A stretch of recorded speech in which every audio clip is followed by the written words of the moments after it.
good number of attendees today, which is fantastic.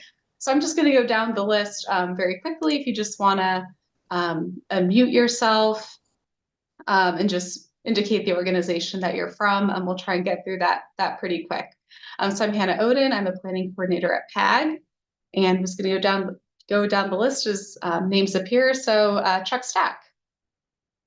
Hello, I'm Chuck Stack, and I'm the volunteer advisor for Town of Oro Valley. Thank you, Chuck. I'm Andrew Agnew. Hi, I'm Andrew Agnew. I am the representative from the city of Tucson, citizen rep. Great, thanks, Andrew. And then Becca Kamek. Sure, thanks, Hannah. I'm Becca Kamek, everybody. I'm the Director of Planning and Environmental Programs with the Tucson Airport Authority. Awesome, thanks, Becca. Brendan Lyons. Good morning, Brendan Lyons here with Southern Arizona Home Builders Association. Great, thanks, Brendan. And then Chris Steve. Chris Stevie at the University of Arizona. I'm the campus landscape architect. Hey, thanks, Chris. Nalo. Morning, everybody. I'm Nalo. I'm the Public Works Director for the town of Sarita. Okay, thank you, Nalo. Let's see, names are jumping around. Jessica Rodriguez. Hi, good morning, everybody. Jessica Rodriguez with the City of Tucson Intergovernmental Relations. Okay, thank you, Jessica. Josue. Hey everybody, Josue, City of South Tucson Planner. Okay, thank you, Josue. Katie Predick. Hi, I'm Katie Predick. I'm a conservation scientist at the Arizona Sonora Desert Museum. Thanks, Katie. Kimberly Baeza. Kimberly Baeza with Pima County Wastewater. Thank you, Kimberly. Luke Cole. Morning, everybody. I'm Luke Cole. I direct the Santa Cruz River program for the Sonoran Institute. Okay, thank you, Luke. Mike Quigley. Good morning. I'm Mike Quigley. I'm the Arizona State Director for the Wilderness Society. I live here in Tucson. Okay, thank you, Mike. Natalie Shep. Good morning. I'm Natalie Shep. I'm the Climate and Community Engagement Manager with the Pima County Department of Environmental Quality. Awesome. Thanks, Natalie. Going over to the attendees list, David Barnes. Yeah, David Barnes with Freeport McMoran, Environmental Manager. Thanks, David. Dennis Roberts. Hi, I'm Dennis Roberts with Town of Oro Valley. I'm their Senior Stormwater Engineer. Awesome. Thanks, Dennis. Howard Myers. Howard Myers, citizen. Thanks, Howard. Alejandra Freijo. Yeah, Alejandra Freijo. I'm an environmental engineer with HDR Engineering. All right, thanks, Alejandra. Kevin Lane. Hello, everyone. Kevin Lane, the Stakeholder Engagement Coordinator for the Arizona Department of Water Resources. Awesome, thanks, Kevin. Lydia Barker Winkworth. Hi, everyone. I'm Lydia. I'm a planner with the City of Tucson Department of Transportation and Mobility. All right, thanks, Lydia, and welcome. Michael Catanzaro. Michael Catanzaro, City of Tucson Energy Manager. Thanks, Michael. Nancy Neski.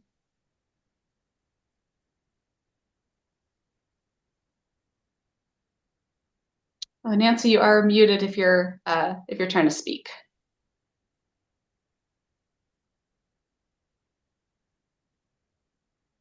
All right, well, still not getting audio, unfortunately, but welcome. So we'll move on to Idalise Moyet. Apologize, Thank you. And then Alexandra Chavez.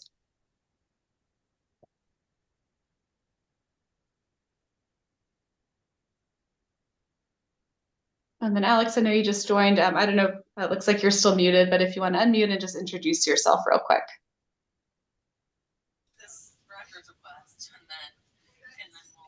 Oh.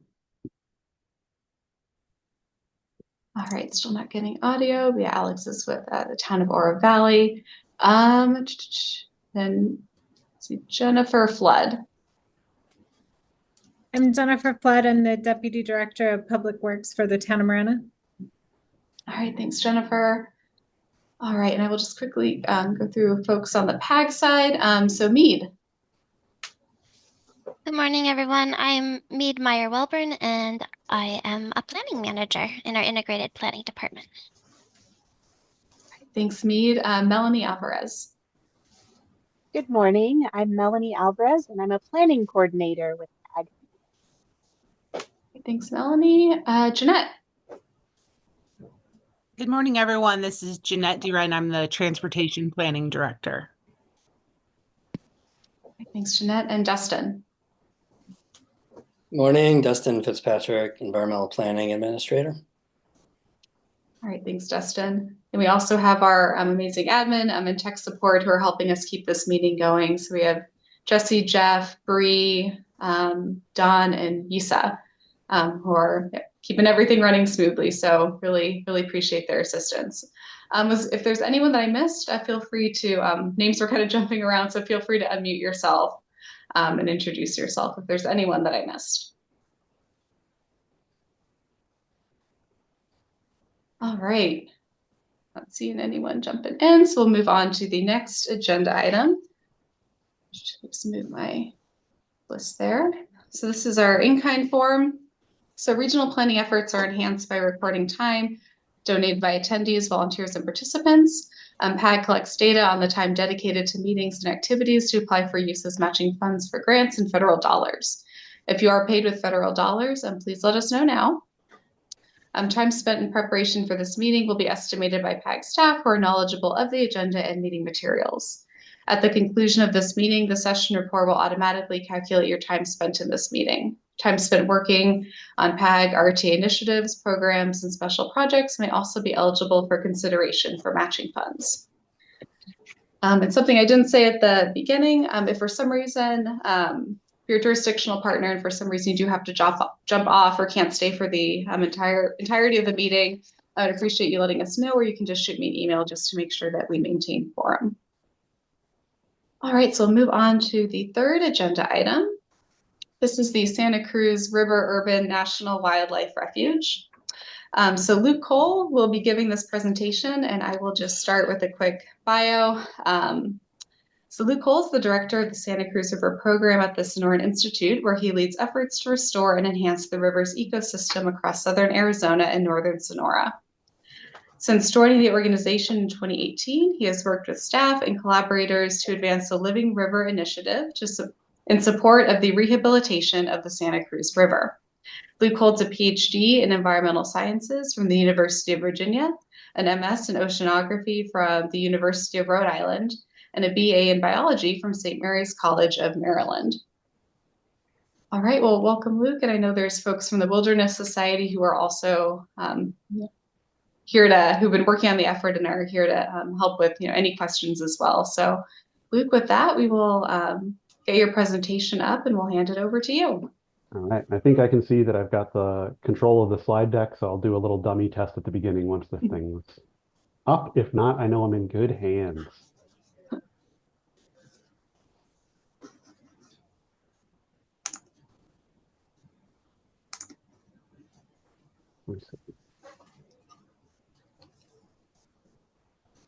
There we go. Excellent. Thank you, Hannah, and thank you everybody for tuning in and to EPAC for your interest in this.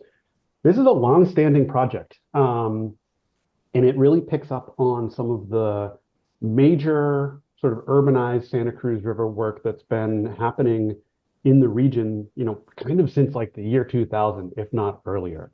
So what I'll be talking about in the next handful of slides is just going to be summarizing work done since the beginning of 2022, where the Wilderness Society, here today represented by Mike Quigley, and the Sonoran Institute really sort of took a look at what it would take to establish an urban national wildlife refuge for the Santa Cruz River. And I'll just give us a test now. Yo, it worked great. Okay, so just to get everybody sort of reoriented, if there are folks that are unfamiliar or new, or have a million other priorities and don't have the Santa Cruz River geography completely memorized like I do. So here we're looking at sort of a schematic of the watershed of the Santa Cruz River. The river itself starts over here in the San Rafael Valley. It flows southward into Mexico, it bends westward and then northward through Ambos Nogales. There is around Rio Rico is where we see the first stretch of perennial flow of the Santa Cruz River. And in this case, it's attributed to highly treated effluent from the Nogales International Wastewater Treatment Plant. That produces about 15 miles of flow. Then as we move northward, sort of crossing Amado, going past Elephant Head, the river undergrounds because the bedrock gets really deep. And the river only kind of comes back up right around the San Javier district by Martinez Hill, where as you move a little bit northward, we have a little bit of flow at the Heritage Project. This is a Tucson water managed project where the river came online with effluent in 2019. And then a bit farther to the north, starting a little bit north of where Sweetwater wetlands are, Roger Road, Prince Road, in that area, we have the beginning of about 25 miles of Santa Cruz River flow. Those flows coming in from the two Pima County managed wastewater treatment plants, Agua Nueva and Tres Rios. So collectively, we're looking at something on the tune of 40 miles of flowing Santa Cruz River with clean water, perennially flowing, which is a major change from conditions before, let's say, like 2009, closer to the border, and 2012, 2013 up here in Pima County. So we're really new in this river's rehabilitation. And this is a historically and presently vital and rare wildlife corridor. The Santa Cruz River had been flowing intermittently, but for time immemorial.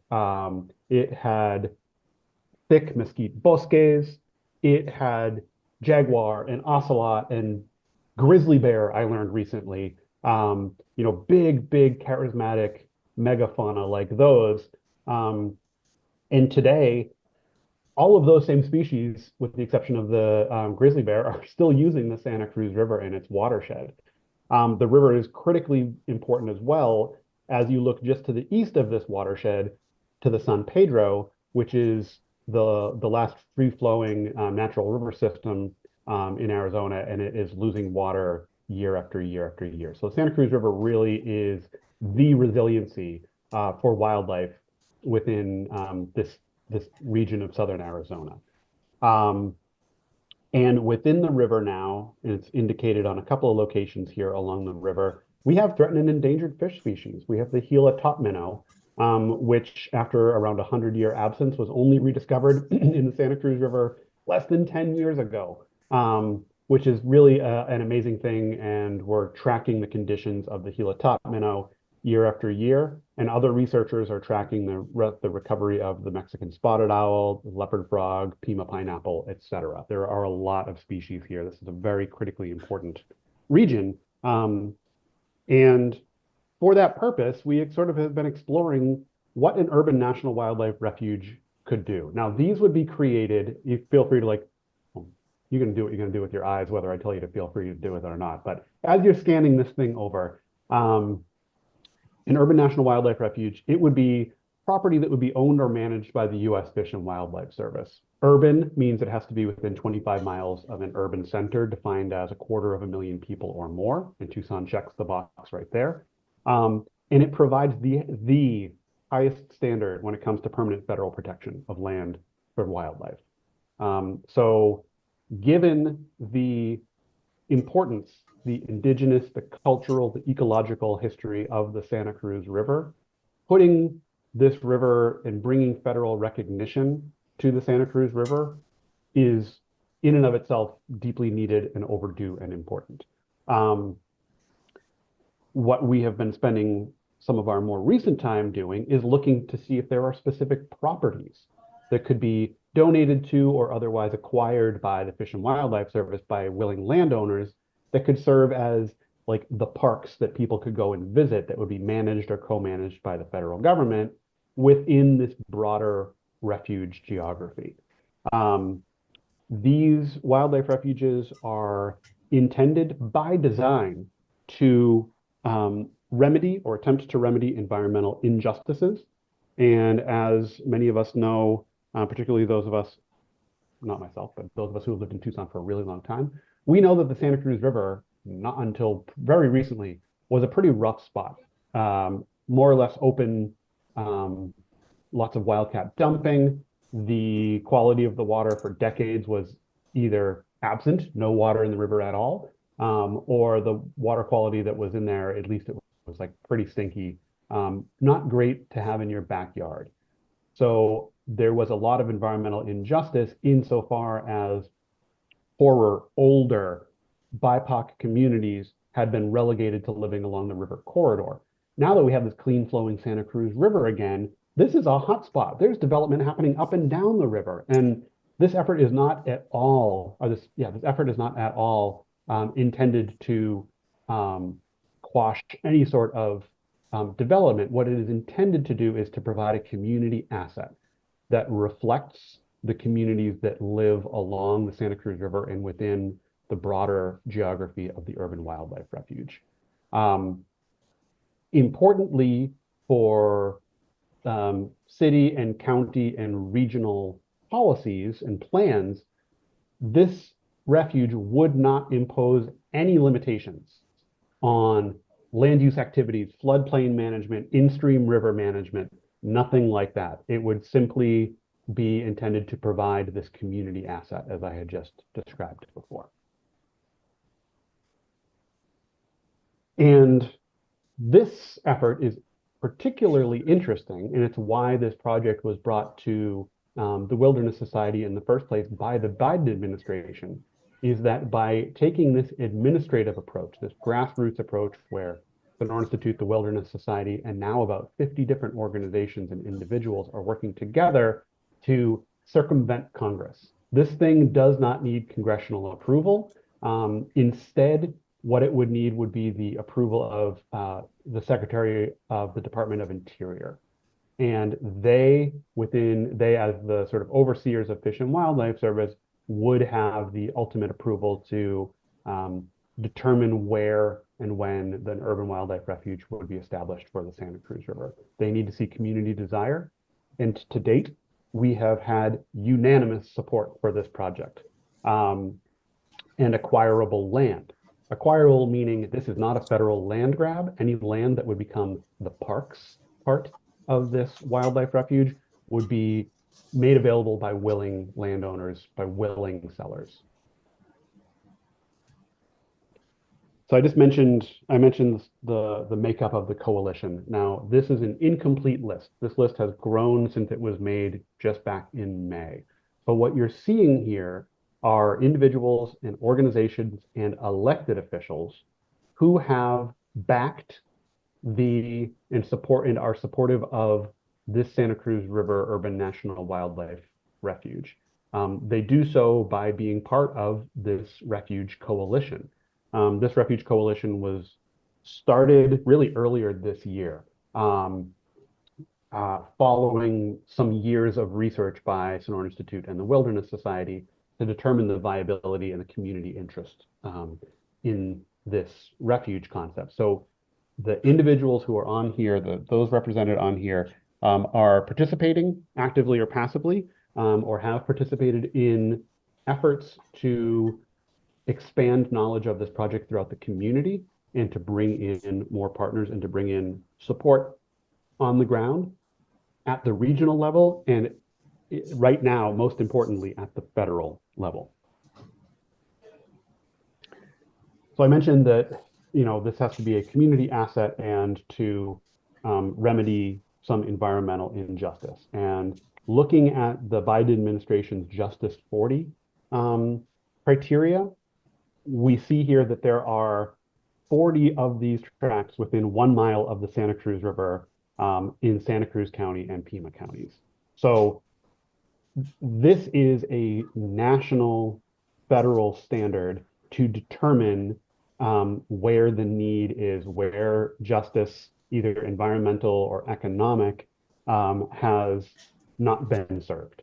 And in this case, we have all of these census tracts, and each census tract is around 1,500 people, more or less. So this is a lot of people with racial diversity represented in these numbers that sort of demonstrate, okay, great, at a minimum, and honestly, most importantly, that there are communities along this river corridor who stand to benefit from federal protection and the establishment of a refuge.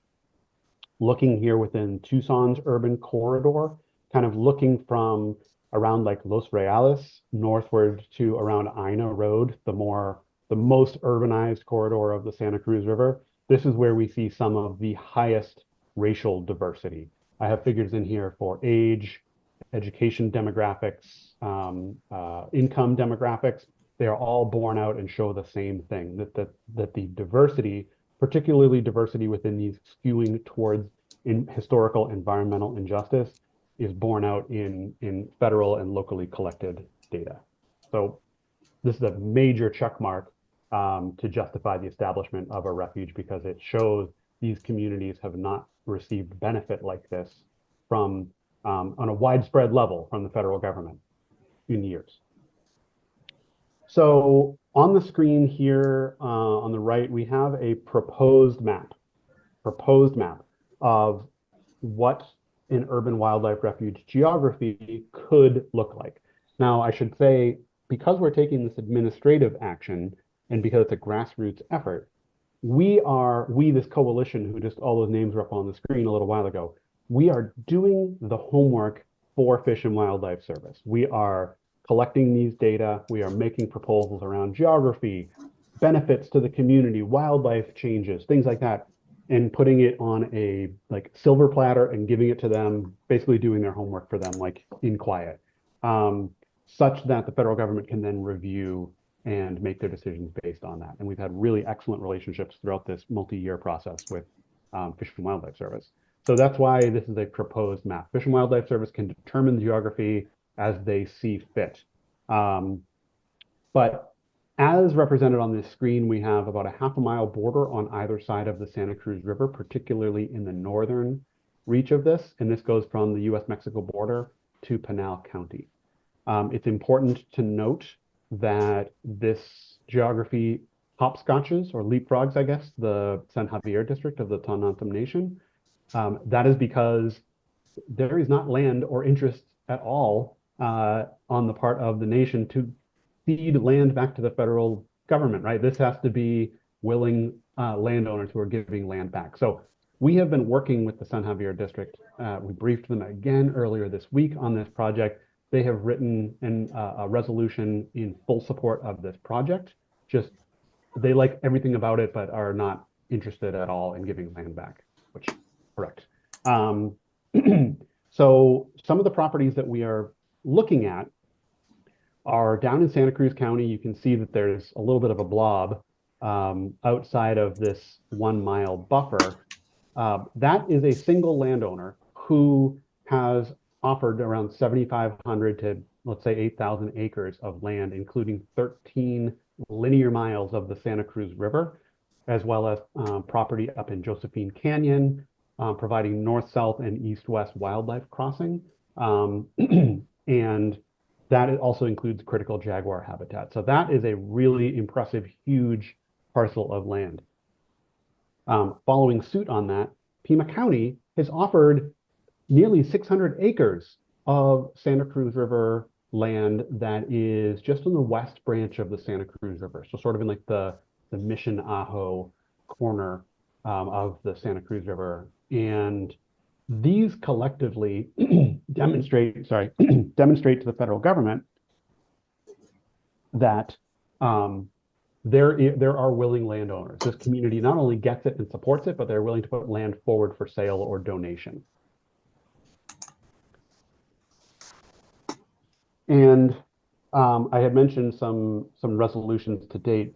Upon establishing this National Wildlife Refuge Coalition for the Santa Cruz at the end of last year, earlier into this year, accompanied by site visits from DC and regional leadership within Department of Interior and Fish and Wildlife Service, the Santa Cruz County, where the largest land holding that's offered for this project is, their Board of Supervisors unanimously passed a resolution in April of this year.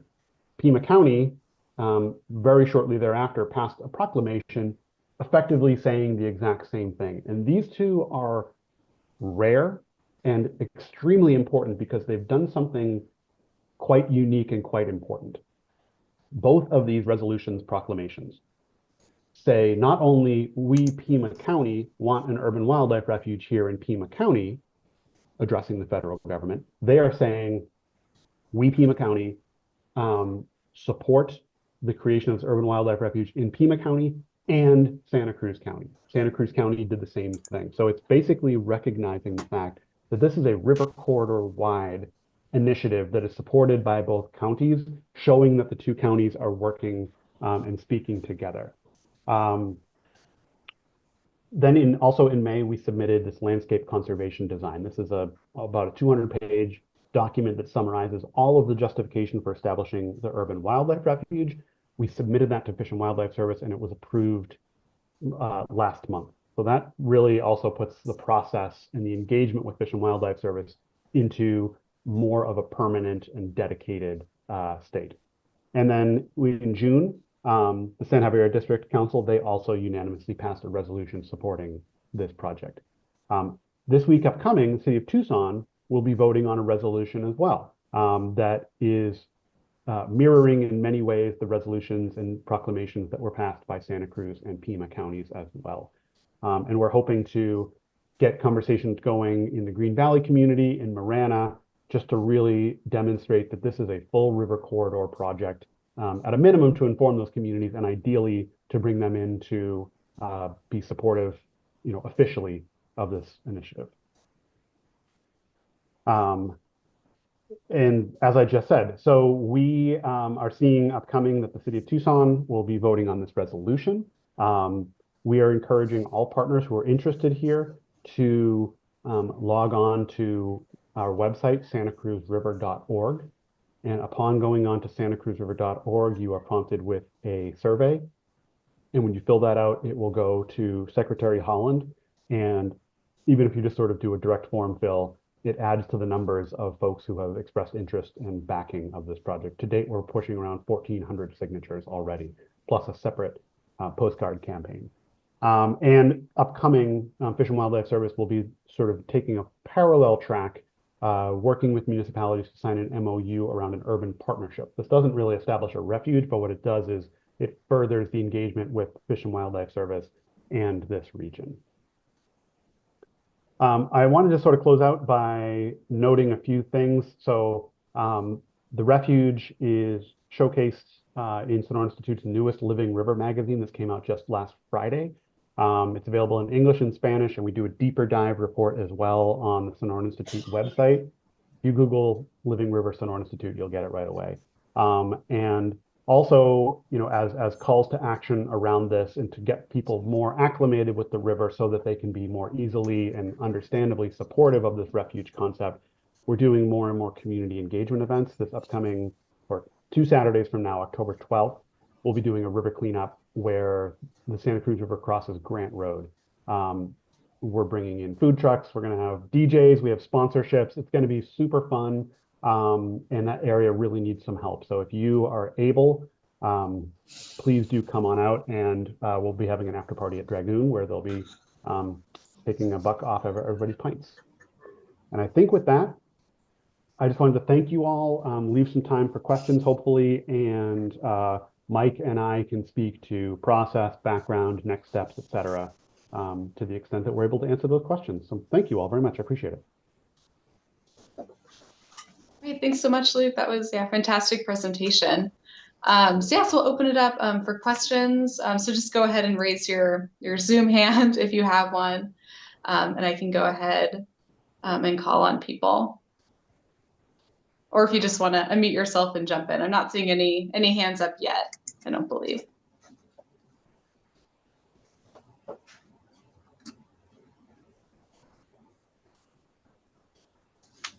May I? Oh yeah, go ahead, Chuck. Yeah, hi. Luke, that was just excellent. Thank you.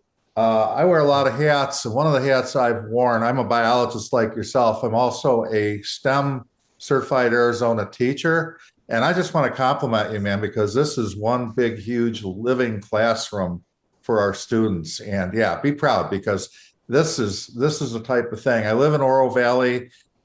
We have the the new Vistoso Trails Preserve, which is just a microscopic snapshot of this type of thing. But with the wildlife corridors and the water, the riparian habitat restoration, I mean, you knock it out of the park here. So congratulations, and I'm sure everybody's going to keep watching this one.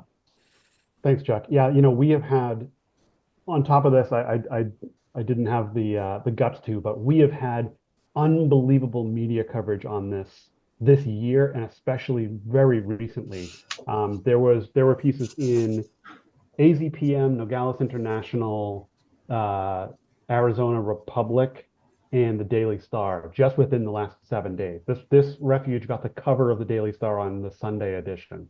So people are paying attention, and I appreciate that, Chuck, too, because we're really trying to be as deliberate as we can possibly be in being educators in this project, right? We can get in the weeds immediately, and we do a lot of the times when it's within the coalition, but this is exactly what we need to bring people in, and educators, students are essential in moving this thing forward, because there are a lot of like-minded folks who would otherwise be tuning into this, but who we really need to get connected with are the folks who may not otherwise know, but where the interest could be. So what you're doing as a STEM educator is critically important and supportive of this. So appreciate you.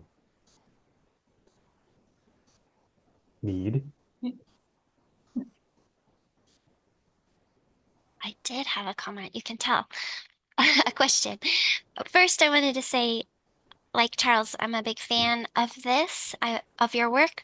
I think it's a really good example to bring to EPAC because of the regional collaboration aspect, even broader than our PAG region.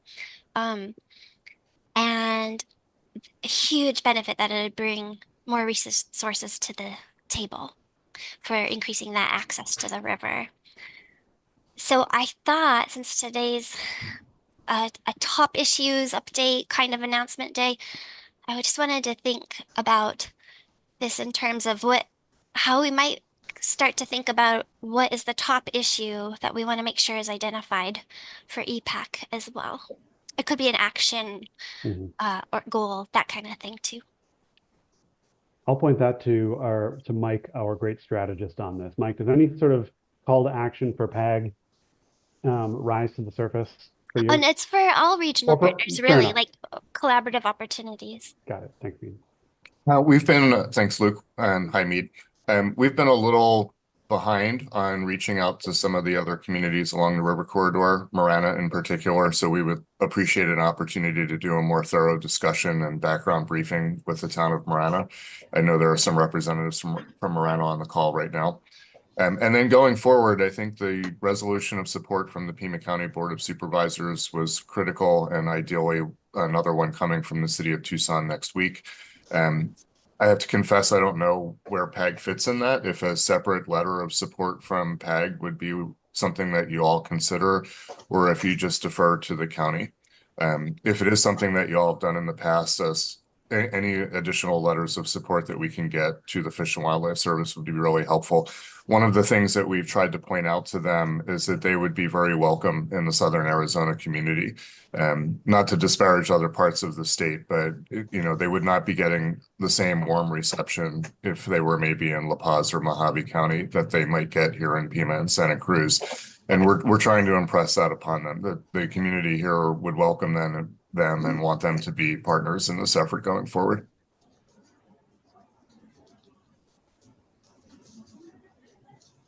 Kimberly, go for it.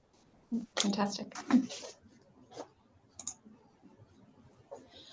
I am curious about that big chunk of land in Santa Cruz County, and I assume that the acquisition cost would be a huge barrier, but how is that going aside from having a willing landowner? Like, are you thinking of starting campaigns to raise funds or seeking sponsors?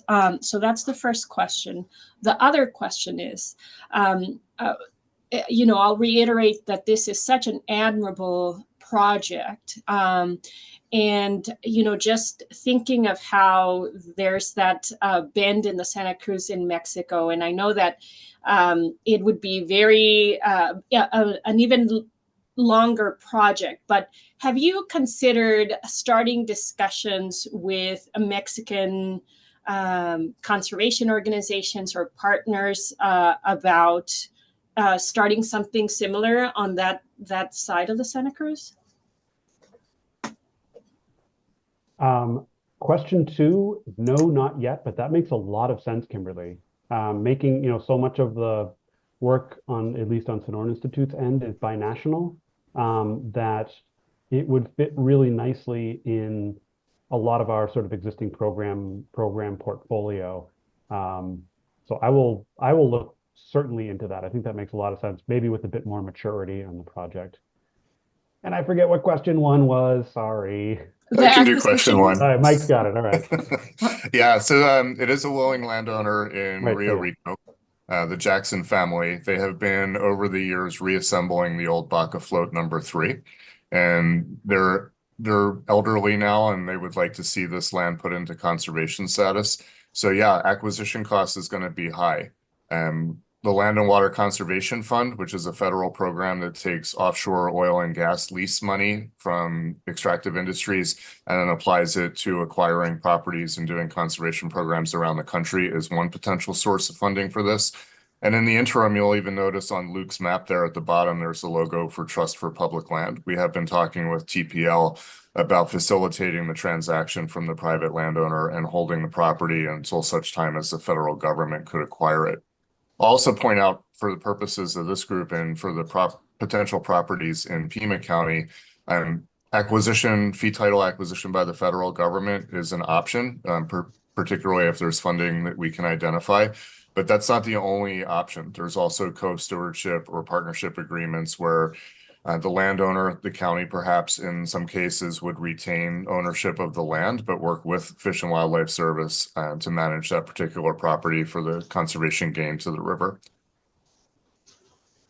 And one more add on to what Mike just mentioned there as well is that the landowner down in Santa Cruz County is also looking at sort of phased purchases. Not, I mean, ideally doing it all in one go, right? But let's get something started, because what we know about Fish and Wildlife Services needs, their term, I think, is like 1 easy acre, right? They need a willing landowner and community input. So if there is a smaller set of acreage that could be acquired, and because that stretch of the river is so wild already, it's sort of drawn Fish and Wildlife Services eye a bit more down there. Not to say that they are in any way sort of looking away from Pima County, but for folks who have been down along like the Anza Trail down around Tumacacori, like, and with a willing landowner where that land could be fragmented quickly if there isn't federal action or initial federal action, that whole really critical wildlife resource could be splintered. I should also point out here that we have other national wildlife refuges in Arizona, Buenos Aires, for example, in Pima County, Cofa, Cabeza Prieta, also in Pima County. And when we think of those, they're generally very large tracts of open land, and they were created primarily for single species recovery. So masked bobwhite quail, for example, at Buenos Aires, Sonoran pronghorn and bighorn sheep at Cabeza Prieta and Cofa. The piece in Santa Cruz County kind of looks like a wildlife refuge. There's gallery forest there. There's river water running all the time. The sections in Tucson, not so much yet. Ideally, in another 10 or 20 years, that section in Tucson will look a lot like the picture Luke just put up, and it'll be contiguous through downtown.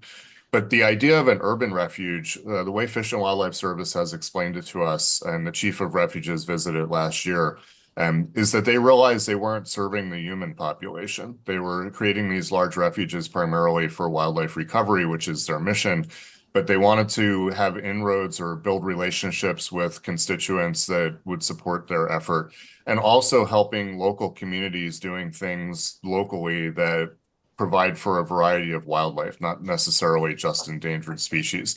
So the urban wildlife refuge concept came about as a way where they don't necessarily own a ton of land, and they are working more with communities around natural history education, pollinator gardens, getting people connected to the landscape. So, and facilitating, say, funding and grant applications by local nonprofit groups and local municipalities in order to bring resources to the area to benefit the river as a more holistic system.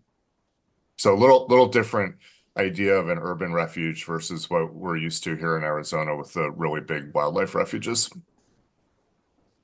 And Hannah, if I have one more minute, I don't want to dig too deep into the agenda, but I think it would be there's a natural. Oh, sorry, do I before I get going? Yeah, go ahead. Okay. Especially in the urban corridor, right? I think that it would naturally prompt one to think like, what could this possibly do to the communities that already live within the river corridor, right? We're talking about barrios, we're talking about rancherias, we're talking about multi-generational, both in time and present representation within some of these homes. What could this possibly do for gentrification, or what sort of gentrification threats could this bring in? And that is something that we are acutely talking about with the representation of those communities within the Urban Wildlife Refuge Coalition, right? Because we're already starting with the amazing investments in Pima County that have created clean flowing Santa Cruz River. That change in and of itself is going to and has been attracting people to the river, right? We're seeing down by the Mercado in downtown Tucson, there's a huge condo complex that's going in there that when you go to their website, it says live along the Santa Cruz River, right? 15 years ago, that would not have been the case.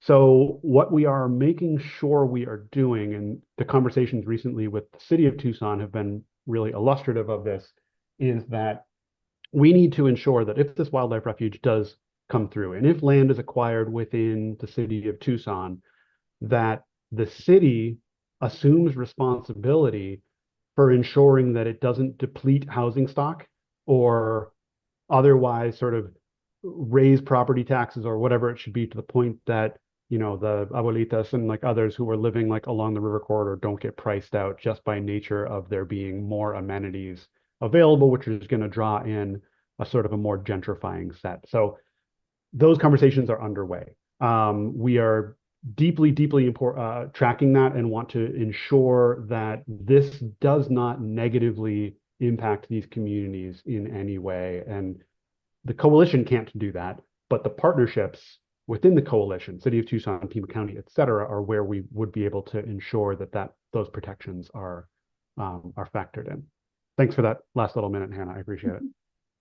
Great. Thanks, Luke. Okay, we have time for maybe just one more quick question. Andrew, I see that your hand is up, so we can take that question and then we can move on to our next presentation. Okay, this may be a superficial question, but I'm just curious, to what extent is this project, do you feel like, going to be impacted by the presidential election coming up? Yes. Mike, you want to give a little bit more on that? That's a good question, Andrew. Yeah, I think it hangs in the balance of whether we get a national wildlife refuge along the Santa Cruz in 2025 or 26, or if this is a longer term effort.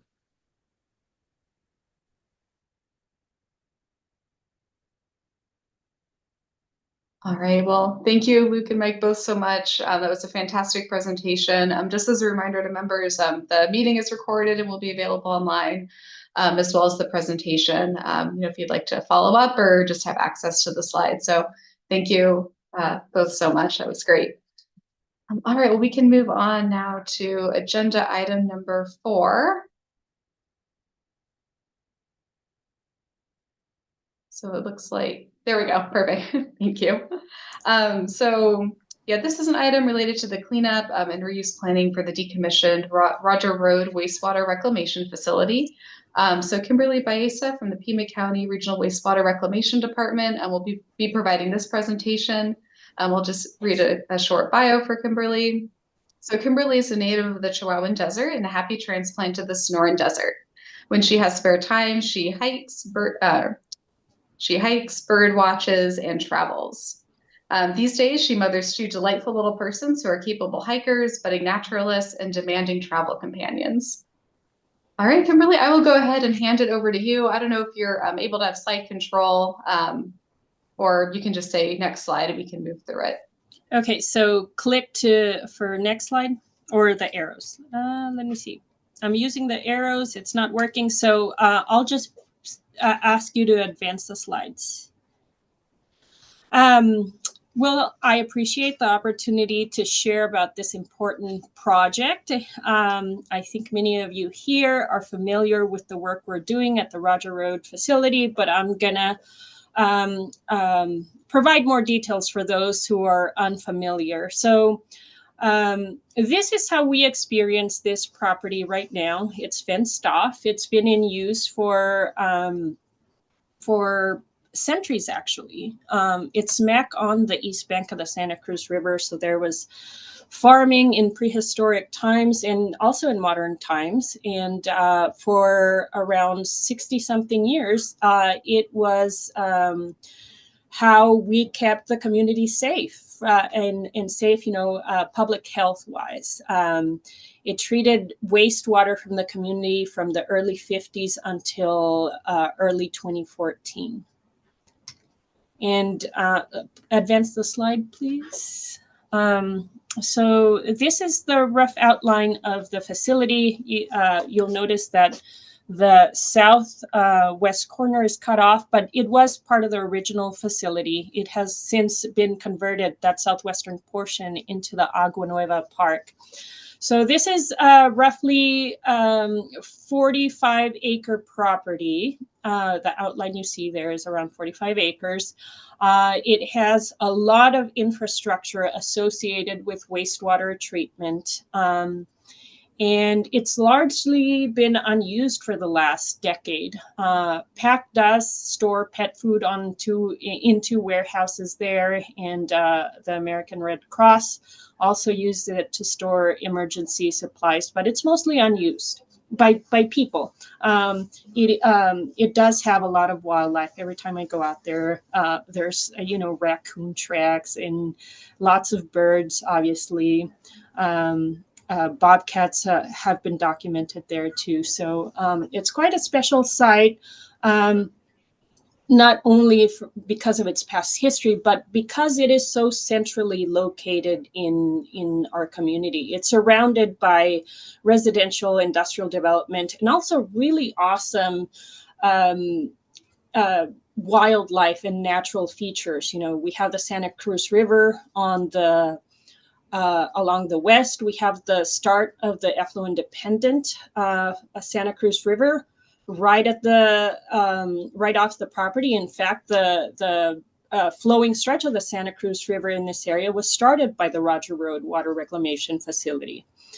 The nearby areas are teeming with wildlife, like the Sweetwater wetlands. Of course, the Santa Cruz River is a wildlife corridor. So a super special location, but the property needs a lot of work to return it to beneficial community use. And so next slide, please. And for those of you unfamiliar with the area, these are some images of the great amenities in the vicinity. Sweetwater wetlands for wildlife viewing and walking, the loop, the flowing Santa Cruz River, and the list goes on. Columbus Park is across the river from the property. Next slide. Yeah. And so this property, as I said, its industrial use began in the early 1950s. It was originally a City of Tucson facility, transferred to the county in 1979, and we operated the treatment plant until 2014. Now, at the time it was constructed and expanded and upgraded, conventional building materials were used in buildings and structures. And these were made with what have since been designated hazardous building materials. And in 2022, we began working with EPA and ADQ to conduct environmental site assessments at the property to understand what was there. And fortunately, there was no soil contamination, but as expected, we did find asbestos and lead-based paint in buildings and structures and pieces of equipment. So it took almost 10 years to get that determination. And I think a lot of people were very relieved that despite the decades of industrial use, there was no soil contamination. And so EPA and ADEQ have been super generous with the help, with the assistance that they've provided us at this site. Next slide. This is where we found stuff that is lead-based paint and asbestos. So it's pretty widespread. And the consultant who did the phase 1 and phase 2 site assessments for us a few years ago estimated that it would cost around $600,000 to remediate the property of these materials. And this is where it's found. Next slide. So last fall, we applied for an EPA cleanup grant. And earlier this year, we were awarded that grant in the amount of $492,000. You'll notice that this is less than what the consultant estimated it would cost. And if it turns out that it is more than this, ADEQ has committed assistance from the state response grant, another $250,000 if we need to. But we're confident that the project will be delivered for less than the amount we have available to carry out the work. And so we're now working through the cultural clearance process and other things to get that work underway. We do believe that by year's end, we'll be able to get contractors out there to perform the cleanup work. And by spring 2025, we should have that job wrapped up. Next slide. Some special considerations we have to address is that some of the hazardous building materials are in buildings and structures that are eligible for listing under the National Historic Preservation Act. So those are not the ones outlined in green, but these buildings right here. The yellow outline is a building that has asbestos. The red has lead-based paint and asbestos. And the railing on these historic secondary clarifiers have lead-based paint. As I mentioned earlier, this site has been used quite extensively going back centuries. There's extensive archaeological artifacts on the site. We don't expect the remediation activities to impact historical artifacts, nor the buildings, but those are special considerations we have to plan for and ensure that we are protective of. Next slide. So outcomes of the work we're about to start are that we're going to remove these hazardous building materials from the property, which is a tremendous win for the community. This will mean that never in the future will we need to be fearful that this site is exposing the community to hazards, asbestos or lead-based paint. It's also obviously safer for the wildlife that use the site, as they won't be exposed either. But the cleanup work is an important step in redeveloping the property. And so EPA has been helping us with some reuse planning, and we can advance the slide.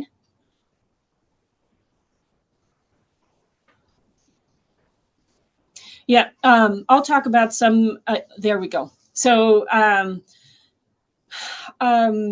we are working with many partners to plan the future reuse of this property, and it'll likely involve some demolition, and the uses of the property in the future are not yet determined. It'll be a decision by the County Board of Supervisors, but we're doing a lot of work to propose some future uses and are engaging the community in those discussions. Earlier this year, we can advance the slide. Earlier this year, we benefited from yet another EPA program, the Land Revitalization Program, to do reuse planning. And in that exercise, the community and other stakeholders, county stakeholders, were supportive of using a portion of the property for open space and for another section to reuse buildings for a mixed-use campus that has offices and perhaps field operations of community groups and organizations. And then the Department of Economic Development wants a portion set aside for a future industrial park. But like I said before, the final decision will be up to the Board of Supervisors. Next slide. Yeah, this is a product from, this map is a product that resulted from the reuse assessment work from earlier this year. It's just a rough idea of how the property might be split in the future. The next slide is 2. You can advance it. This one has a little more detail. And like I said before, nothing's set in stone. We are about to begin another reuse planning process with a national nonprofit called the Center for Creative Land Recycling. They specialize in returning to the community industrial properties like this and engaging a broad swath of stakeholders to inform the process. And we're about to begin that work. I'll reach out to many of you on this call so that you could participate. We have found that the great ideas are coming from community members and other stakeholders. And the more robust process we have, I think will yield better outcomes. Next slide. And that was it. It is an interesting project, one that has really picked up steam, I feel, in the last 2 years. I was very pleased with the reception from many community members in the interest. I've been presenting to the Flowing Wells Neighborhood Association because this property is in their neighborhood and they've shown a lot of interest in it. And there's a lot of excitement and interest in participating in future planning for this property. So I invite you as well, reach out to me if in the next couple of months you haven't heard from me about the V2E process. I think it'll result in really good conceptual plans for the property.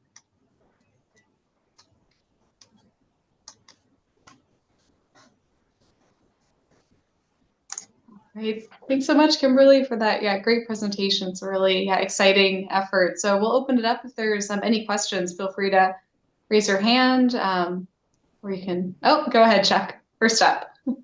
Okay, thank you. That's very interesting. I've worked out at that location with the West Center and the other assets, and I was always curious about that old plant. So thank you.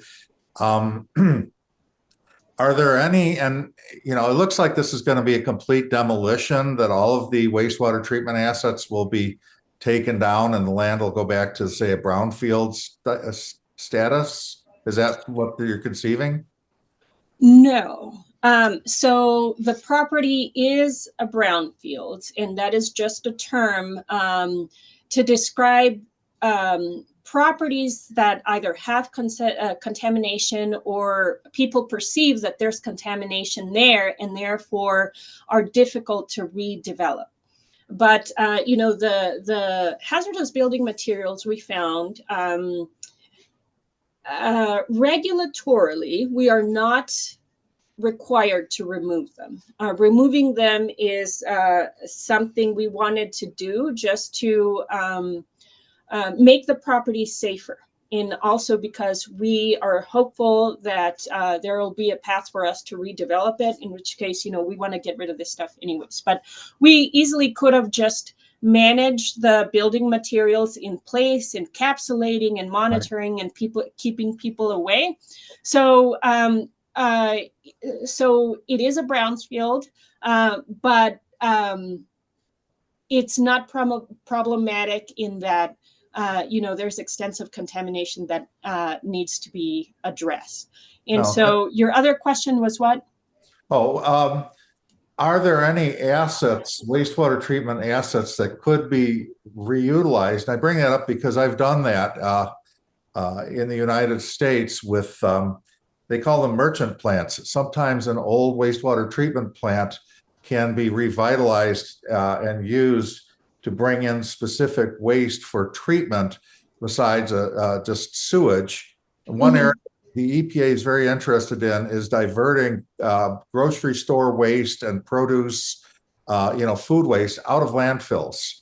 Yeah. We have, it's interesting. We don't have as much anaerobic digestion capacity in Southern Arizona as other parts of the country.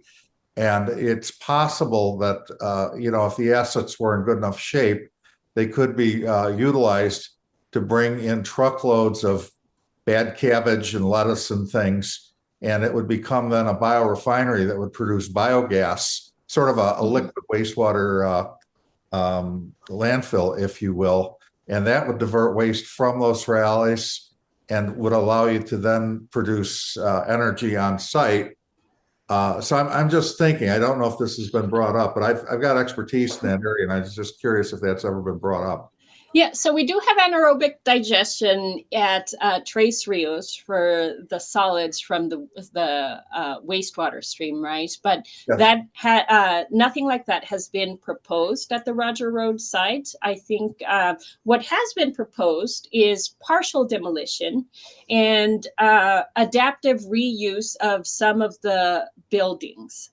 For instance, the admin control building and a large warehouse, we are proposing in another grant application to spruce those up and make office or some space available for community groups to have offices in field operations out of the using some of those buildings.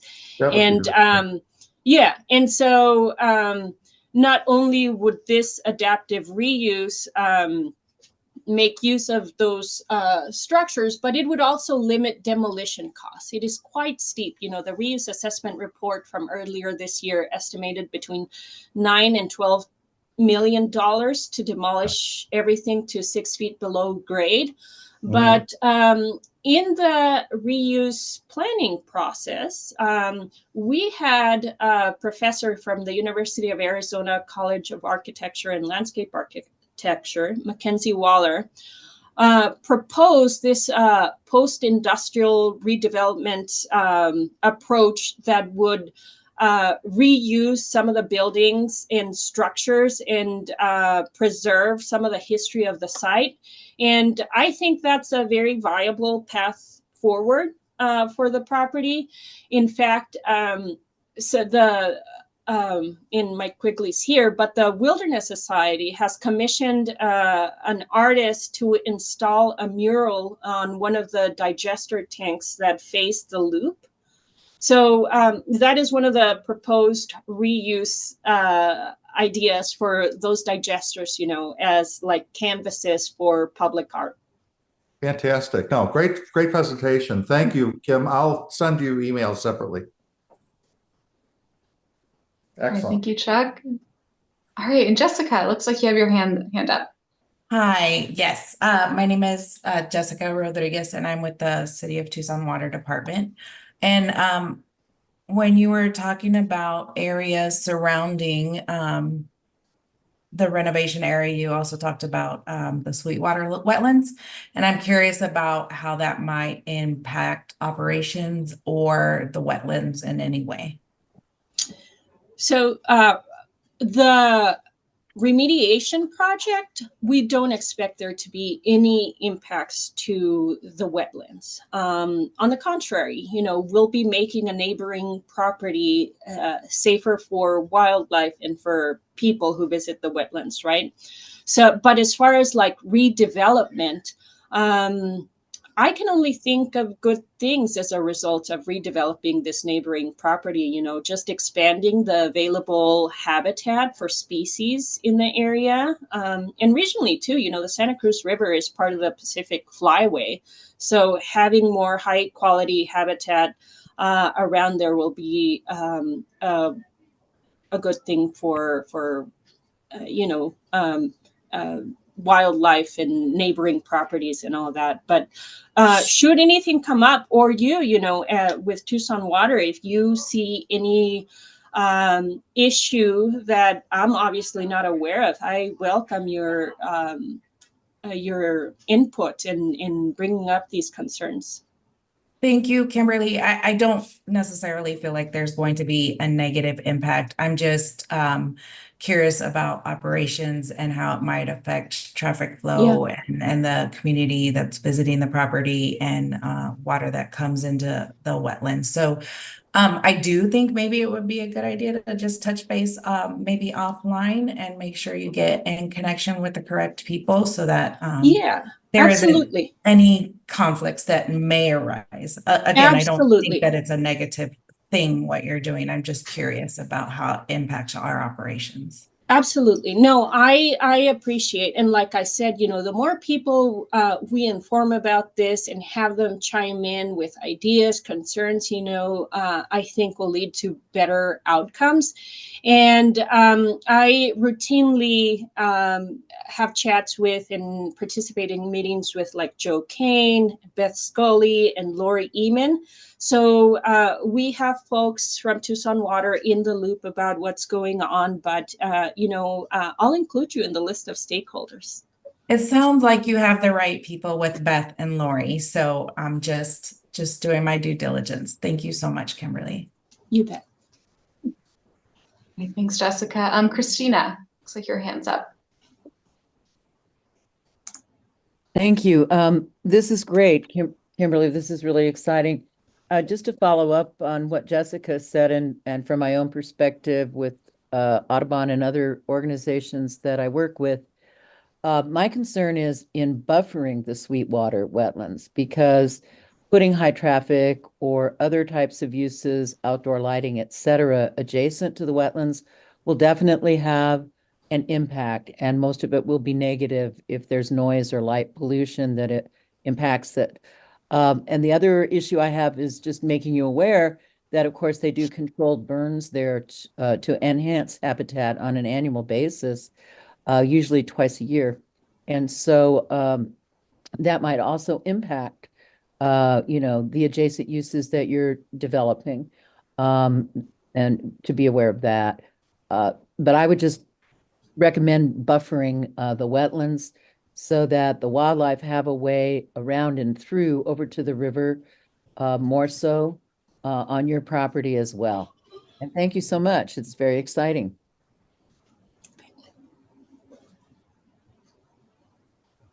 Thank you, Chris. Chuck, it looks like you still have your hand up. I don't know if you had another question. We just didn't lower it. Oh, there we go. All right, and then Mead, your hand is up. Hi. Kimberly, it's really great to see how far you've come with this project and all the support. I just wanted to make a comment that this is one of those helpful updates to us for us to include in our water quality plan, what's happening to old wastewater facilities. And I don't know if you could use any additional regional support, but let us know as we create that issues list. And I just wanted to clarify, a lot of others already answered my questions. Two things. One, when you said there could be other reuses of the old buildings and things, is that like, for example, could that be like Tucson Audubon or Tucson Clean and Beautiful or some environmental partnership where they could use the site in that way? It's conceivable, for sure. They've expressed interest, and there's precedent for such an arrangement. The county leases, to a native seed search, the property that Desert Survivors, Mission Garden use. So it would be there's precedent for it, and there's interest too by at least these two organizations, that you mentioned. But I think, if we're successful at procuring another grant to redevelop the property, it'll be very spacious to be able to accommodate even more, I think. And so that is something that we intend to work on in this vision to action, like what organizations would be suitable for a space like this, in developing perhaps like tenant guidelines and selection criteria. Yeah. Exciting. I went to this it was like an Audubon site right on the river in the Rio Grande in Albuquerque. It was just beautiful to be right on the river in their little viewing area, and like even in the heat, you could view it from these windows. Tucson, not Tucson, the Audubon Society in Phoenix has a really cool property too along the Rio Salado. I forget what it's called, something Pullian or something like that. But there's lots of precedent for Tucson Audubon organizations setting up shop along rivers, and that is part of the Rio Reimagine project that procured a lot of federal funding to make these properties available for these uses. And just one more, if we have a moment.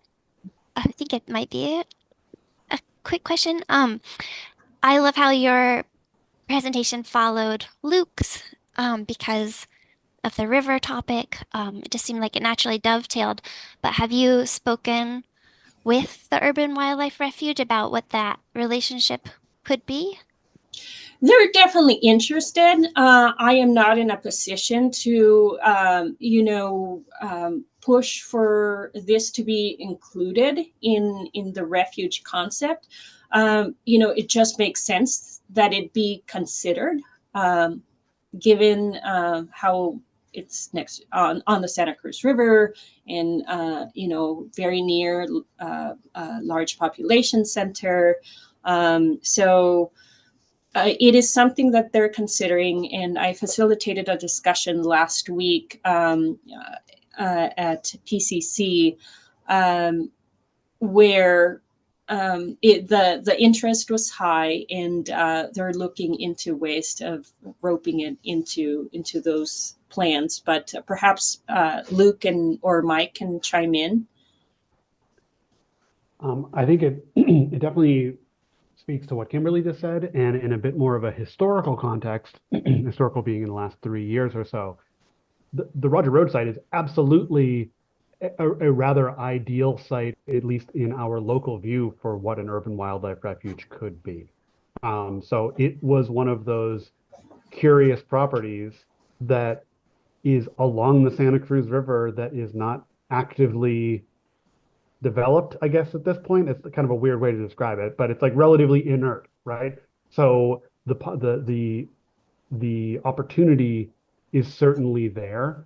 And someplace like Kimberly mentioned, Mackenzie Waller from Kapla had envisioned like a gasworks park in Seattle type thing on that property, where a lot of the existing infrastructure that's there becomes an amenity for people. Shade structures, things like that are already there could become an amenity.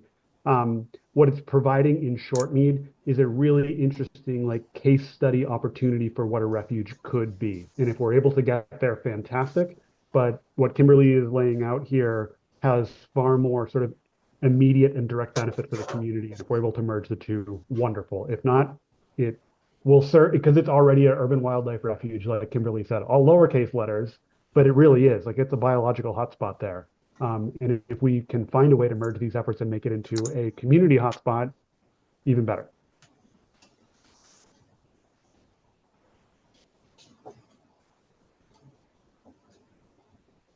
Great, fantastic. Are there any other questions from folks? All right, I'm not seeing any hands up, but again, these slides will be available online. So Kimberly, thank you so much. It's really exciting You're to follow welcome. this effort. All right, we will move on to the next agenda item. So this is the EPAC top environmental issues list for 2025. So for this item, I'm just going to briefly discuss the existing list, the topics we've covered this year, and the process for updating the list for next year. Let's see if I have slide control here. Oh, so there's the cover slide. All right, so just kicking off the presentation with just an overview of what the issues list is. So the issues list is something that is developed annually by EPAC. It reflects regional environmental priorities, and it's developed based on discussion, collaboration, and consensus among EPAC and subcommittee members. So it's really unique because it is developed by jurisdictional partners and interest groups in our region. So it offers a comprehensive picture of regional environmental issues and priorities. The issues help form the basis for meeting topics throughout the year. So all the presentations we bring to EPAC, we try and tie those up to the issues list, and we try and get to as many of those topics as we can over the course of the year. The issues list also informs the area-wide water quality management, or 208 plan, those annual administrative updates. And the list also informs planning documents and encourages regional collaboration. All right, so this slide just lists the topics that are covered in the existing issues list, so the one for 2024. So I sent this out a few weeks ago via email. It was also included in the meeting packet, just if you wanted to take some time to refamiliarize yourself with the list before the meeting. It's probably a while since you've seen it or referred to it. But yeah, it is in the meeting packet, was sent out over email, and I will be sending it out again. So typically the issues list is approved at the December meeting. The one for 2024 was approved in February, just there was some extra time allocated to refine and have some additional discussion on the issues for something that EPAC was comfortable approving. So yeah, the topics that are currently covered in the issues list as the approved one as it stands now. So first priority category is equity and environmental justice. So there really was a focus placed on equity and environmental justice as an overarching and cross-cutting issue that really impacts all areas of the issues list. Excuse me, the next priority category is healthy environment. So this includes clean air, clean water, solid waste reduction, stewardship and enhancement, and wildlife connectivity. And wildlife connectivity was a new and valuable addition that was added to the 2024 list. The next priority category is regional resiliency, and so that includes issues such as resilient infrastructure, resilient economy, water reliability, and climate variability.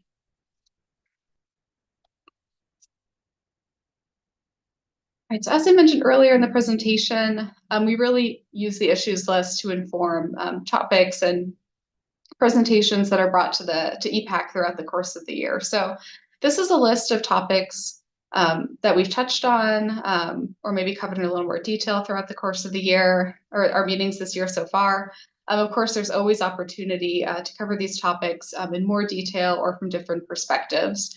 So we've covered equity and environmental justice. We've addressed clean air, clean water, resilient infrastructure, wildlife connectivity, stewardship and enhancement, solid waste reduction, and climate variability. So we still have one more meeting this year. So there are topics we still would like to cover in more detail that maybe we didn't get to. So solid waste reduction, there's opportunity. I put that on this list. It was briefly touched on with the presentation for solid waste fees from the Arizona Department of Environmental Quality. Really, there's opportunities to take a deeper dive into that topic, perhaps with the Los Reales Sustainability Campus update or your Ward 6 plastics recycling program. Those have been mentioned as potential agenda items. The resilient economy is also something we can look at bringing to the December meeting. The presentations today did touch on some of that with watchable wildlife and recreational opportunities, and water reliability. is something as well that we could address. And I will put in a plug for the Watershed Planning Subcommittee meeting, which is be tentatively scheduled for October 28th, where there will be discussion on water, more discussion on water reliability presentations.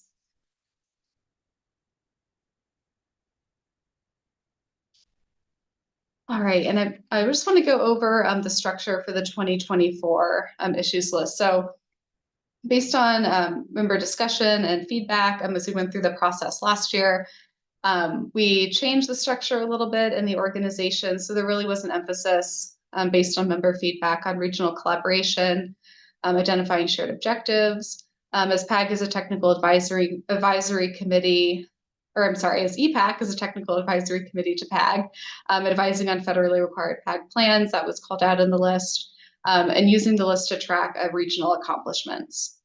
And just for consistency and clarity, and again, based on member feedback, we organized the list based on the priority category, a description of the top issues, so discussing why it's important, the current status, in more detail on the actual problem and why it's an issue, and as well as specific strategies to address concerns. So that was how the list was just kind of reorganized, again, for just consistency and clarity throughout the document. All right, so the development, so moving on to just the update process, the development process to update the list for 2025. So I will be sending out the list again in an email with a formal, ask for any comments and feedback from members. So we would like those by October 18th, which is 2 weeks from tomorrow. So based on any comments and feedback that we receive, PAG staff will create a preliminary draft 2025 issues list, and we'll send that to EPAC and then the EPAC subcommittees, WPS and AQS members in early November for review. Throughout the process, PAG staff will review just to ensure consistency with PAG's federally mandated planning activities. Any feedback we get from when the list is sent back out in November will be incorporated into a final draft, and we anticipate action on that final draft at the December EPAC meeting to finalize the issues list for 2025. So this will be a recommendation to the PAG Executive Director, and then from there, the issues list is typically provided as an informational item to Management Committee and or Regional Council.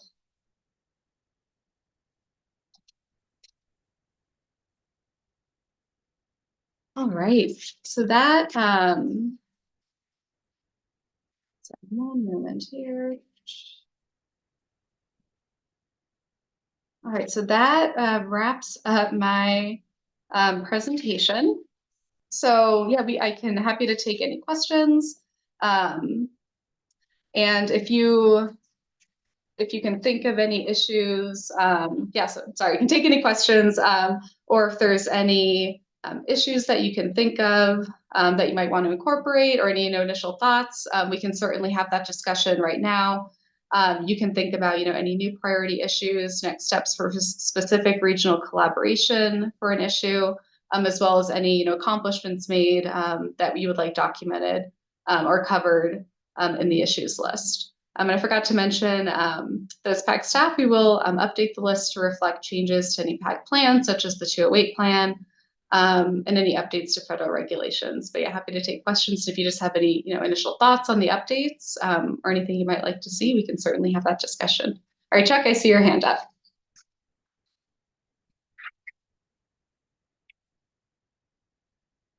Oh. And your hand went down. So if anyone has any, oh, go ahead, Natalie.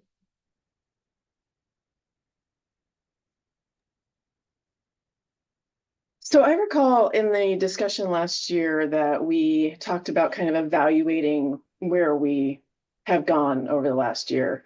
I appreciate that this issues list is something that informs the topics of the EPAC meetings, but without any sort of evaluation or review year to year of those topics and kind of where we've come, whether that be accomplishments from member jurisdictions or other participating EPAC members, I think it would be helpful to kind of expand what this list does beyond just the informing the meetings and really evaluate progress. So is that something that PAG would be willing to do before we make recommendations for next year? Yeah, so as far as listing or tracking regional progress for over the last year. Yeah, just specifically on the different topics that were listed in that year, like for this year. Sure, yeah, we can look at that. And I'm just thinking too, for the Pima County Priority Climate Action Plan, even the Santa Cruz Urban National Wildlife Refuge. I mean, those are things that could be documented in the issues list. But yeah, we can certainly look at that. Okay, thank you. I could add to the yeah, please. a little bit. So maybe we could do a better job of it, but the intention is to bring questions to the speakers relevant to the issues list. So, is this a top accomplishment that we should list in the issues list? And then last February, right before it, we reorganized the list according to EPAC's desire to clarify what's the issue, the action recommended, and accomplishments. So now we rely on you when you all provide your updates to submit what's going on that we may not have found out about through our meeting presentations. So maybe we could still do more, but that's our goal so far. Okay. Oh, thank you, Mead. Yeah, go ahead, Chuck. I see your hand got back up. Okay, lower hand, and thank you. I think you mentioned, let's see, initial comments by members due October 18th, which is pretty compressed. Were you going to send us a little bit of a guideline or something that we could use, or should we just go from the 2024 list and update that? I think you mentioned that you were going to send something to us. Yeah, so typically we do, just send the 2024 list. It would be in a PDF, I believe, is how we've typically done it. But yeah, we'll just ask for updates. Tell us specifically. In the email, I can, include some additional, information So as far as the one for our meeting here, and then just go through it and say, well, we need more here or something. Okay. Yeah, exactly. Any, thing that's changed, any updates, and any new issues you would like included as well. But yeah, I'll include more detail in the email when the formal ask goes out. And I'd like to say, look at what's happening from climate in our region. We've had tornadoes. We've had record high heat. I mean, I've never seen a place as crazy as Tucson has been. So it's definitely hitting us here. The only thing we haven't had are blizzards. All right, thank you, Chuck. Christina, see your hands up. Go ahead. Hi, thanks, Hannah.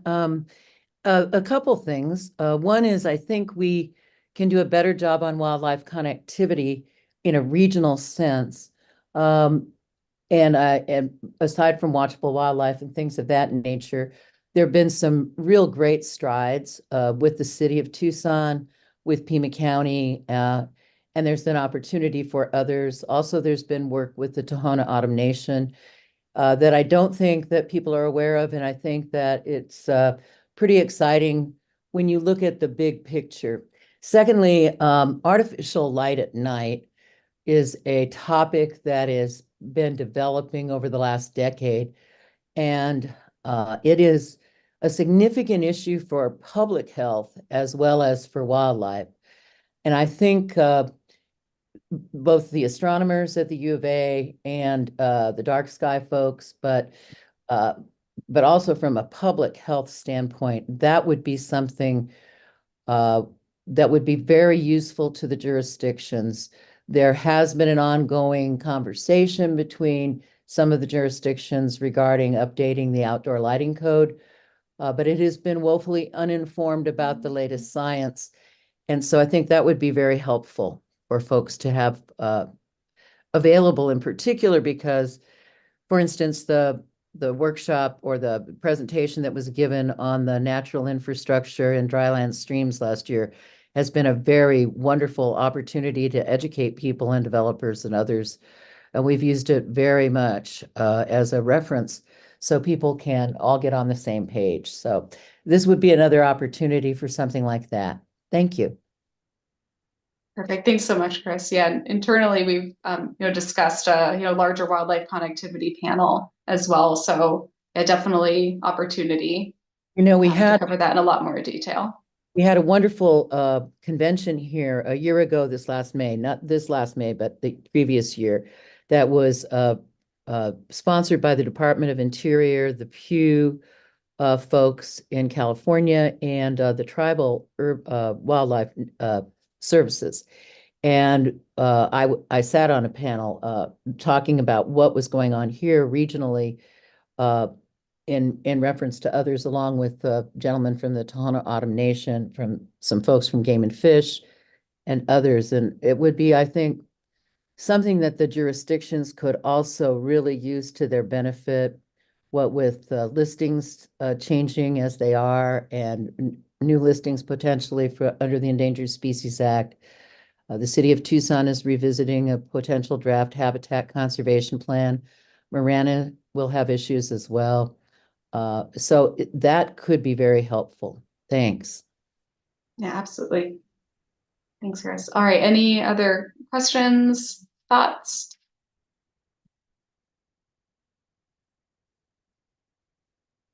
All right, I'll just give it another minute here if anyone else has any last thoughts on the issues list.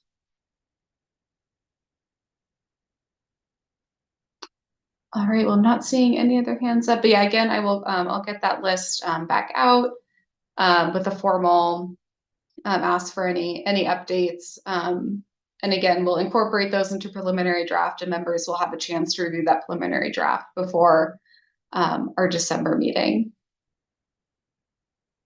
All right, so if there's no other questions, we can move on to the next agenda item. All right, which is the future agenda item. So at this time, members can suggest possible future agenda topics to be considered by PAG for the committee. I know we just discussed the wildlife connectivity in a potential panel. I know that's been brought up in the past as a potential agenda item. So if there are any others, feel free to raise your hand and we'll take note.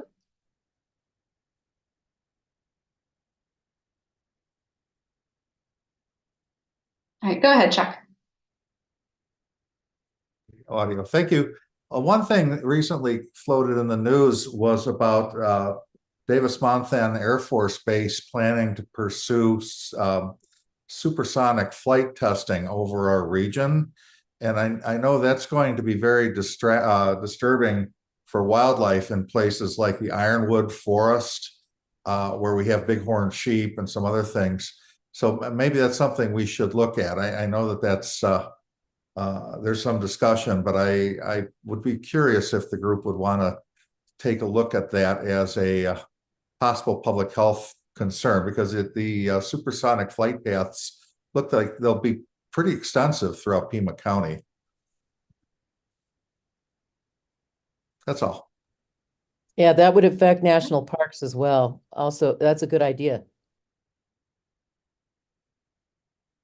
And a great suggestion, Chuck. Thank you. All right. Any other topics? Oh, go ahead, Mead. It's a question for the group. I think that we're looking through the topics we haven't covered yet, the top issues, and economy was one that wasn't very thoroughly covered, I think. So if you have suggestions on how to cover that, great speakers, great presentations, that might be a good idea. Related to the environment. Go ahead, Chris. So this is a very interesting topic because during COVID, of course, things changed quite a lot. But since COVID, the use of this region for ecotourism in particular and the economic impacts of it have boomed to the point of overloving some of our natural resources. So I think that would be something, for instance, Visit Tucson has a dashboard that monitors that sort of thing. We have the Santa Cruz National Heritage Area. We have the Ironwood National Forest Monument. We have the national parks. We have numerous things like the Loop, events that occur. We have Las Ciénegas, NCA down there. So I would be very interested in seeing an update to the economic data regarding the impacts of ecotourism in particular on our economy. And that just goes to all these other issues of how do we balance growth and changes, for instance, these supersonic flights, with the things that are engines for our community and our region, economic engines. Thank you.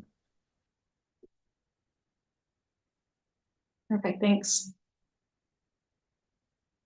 All right, any other thoughts or suggestions from members?